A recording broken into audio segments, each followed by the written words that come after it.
পিতা পুত্র পবিত্র আত্মার নামে আমেন। কিছু আমার পরম প্রিয়জনেরা, আজকে মাসের 28 তারিখ শনিবার। আজকে খ্রিস্টমণ্ডলী মা মারিয়ার পবিত্র হৃদয়ের পার্বণ পালন করছে, মা মারিয়ার নির্মল হৃদয়। আর আজকের পবিত্র সমাচার নেওয়া হয়েছে লোকরচিত মঙ্গল সমাচার 2 অধ্যায় 41 থেকে 52 পদ। প্রতি বছর যিশুর পিতামাতা জেরুসালেমে যেতেন নিস্তার পর্বে যোগ দিতে। যিশুর বয়স যখন 12 বছর হলো, প্রতিবারের মতো এবারও তারা পার্থিব কথা অনুসারে সেখানে গেলেন। উৎসবকালের শেষে তারা যখন বাড়ির দিকে রওনা হলেন, তখন বালক যিশু জেরুসালেমেই রয়ে গেলেন, কিন্তু তার পিতামাতা তা জানতে পারলেন না। যিশু সহযাত্রীদের সঙ্গেই আছেন মনে করে তারা পুরো একদিনের পথ এগিয়ে গেলেন। তারপর আত্মীয় স্বজন ও জানাশোনা লোকদের মধ্যে তার খোঁজ করতে লাগলেন। তাকে কোথাও না পেয়ে তারা খুঁজতে খুঁজতে জেরুসালেমে ফিরে গেলেন। 3 দিন পরে তারা মন্দিরেই তাকে খুঁজে পেলেন। শাস্ত্রজ্ঞদের মধ্যে বসে তিনি তাদের কথা শুনছিলেন এবং তাদের নানা প্রশ্ন করছিলেন। তার কথা শুনে সকলেই তার তীক্ষ্ণ বুদ্ধিতে ও তার সুন্দর উত্তরগুলিতে স্তম্ভিত হয়ে যাচ্ছিল। যিশুকে ওখানে দেখতে পেয়ে তার মাতা পিতা অবাক হয়ে গেলেন। তার মা তাকে বলে উঠলেন, খোকা, আমাদের সঙ্গে এ তোমার কেমন ব্যবহার? ভেবে দেখো তো, তোমার বাবা আর আমি কত উদ্বিগ্ন হয়েই না তোমাকে খুঁজছিলাম। তিনি তাদের বললেন, কেন খুঁজছিলে আমাকে? তোমরা কি জানতেন না যে আমি নিশ্চয় আমার পিতার গৃহেই থাকবো? তারা কিন্তু তার এই কথার অর্থ বুঝতেই পারলেন না। তারপর তিনি তাদের সঙ্গে নাজরেতে ফিরে গেলেন।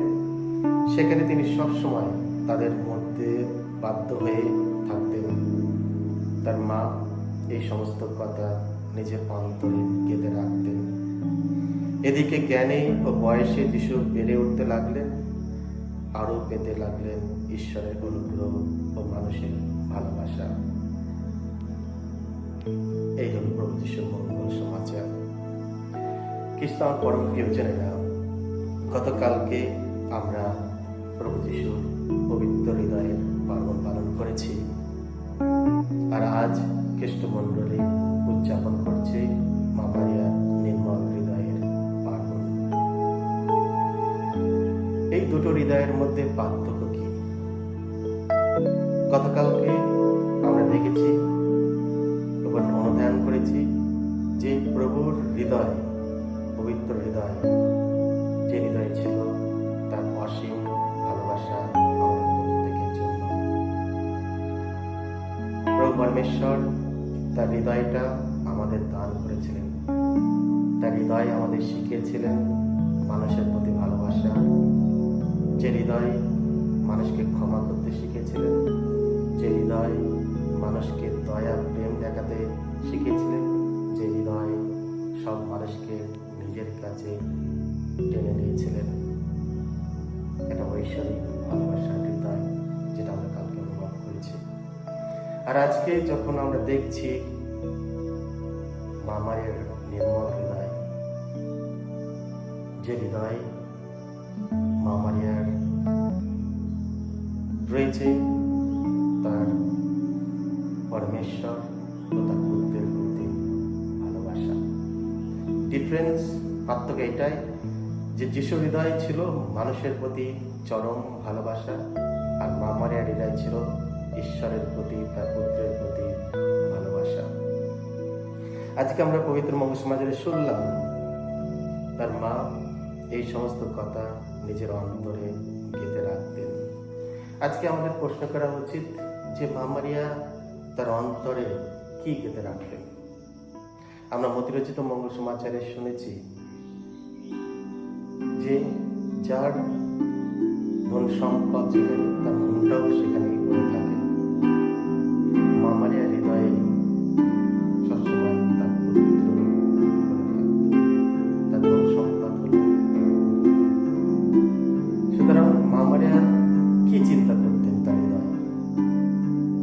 মা মারিয়া চিন্তা করতেন সেসব রহস্য ঘটনা তিনি যা প্রত্যক্ষভাবে শুনেছেন এবং দেখেছেন।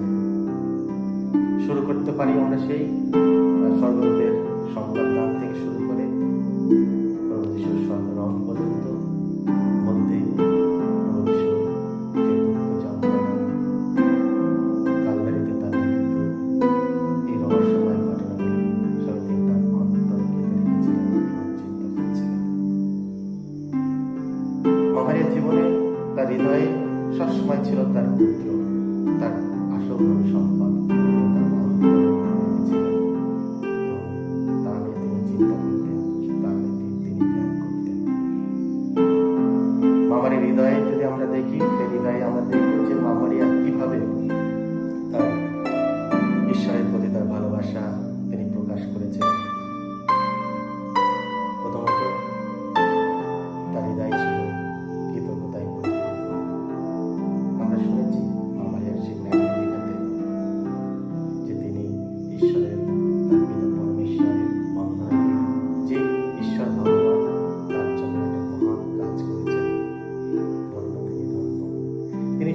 তার জীবন সবকিছু তার পিতার প্রতি উৎসর্গ করলেন এত কৃতজ্ঞতা হিসাবে, কারণ ঈশ্বর তার প্রতি দয়া করেছেন। মা মারিয়া যা কিছু পেয়েছেন পুত্রের মা হওয়ার জন্য, এবং সকল নারী যখন তাকে ধন্য ধন্য বলছে, সবকিছু কিন্তু ভগবানের তো মা মারিয়া তার জীবনটা ছিল কৃতজ্ঞতায় পরিপূর্ণ। তৃতীয় জিনিস মা মারিয়া দেখেছেন তার ভালোবাসা তার পিতার প্রতি, তার পুত্রের প্রতি, যে ঈশ্বরের ইচ্ছা পালন করা, ঈশ্বরের সঙ্গে সহযোগিতা করা। আর তিনি সেটাই করেছিলেন তার জন্ম থেকে মৃত্যু পর্যন্ত, সবসময় পিতার ইচ্ছা। আর তার জন্য সেই গাম্ভীর্যকে বলেছিলেন ভগবানের ইচ্ছাই পূর্ণ হোক। তিনি তার দেহ সবকিছু প্রভুর ইচ্ছাতেই উৎসর্গ করেছেন। আর শুধু তিনি উৎসর্গ করে, তিনি সহযোগিতা করেছেন। আর তিনি ঈশ্বরের বাক্য শুনেছেন এবং তা পালন করেছেন। কিছুটা আমার প্রিয়জনেরা, আজকে যখন আমরা মা মারিয়ার নির্মল হৃদয় পালন করছি, আমরা মা মারিয়ার কাছে প্রার্থনা চাই যাতে আমাদের হৃদয় মা মারিয়ার নির্মল হৃদয়ের মতো তৈরি হয়। যে হৃদয়ে যে ভালোবাসা আমরা মনে করছি, সেই হৃদয় যেন কৃতজ্ঞতায় পরিপূর্ণ হয়।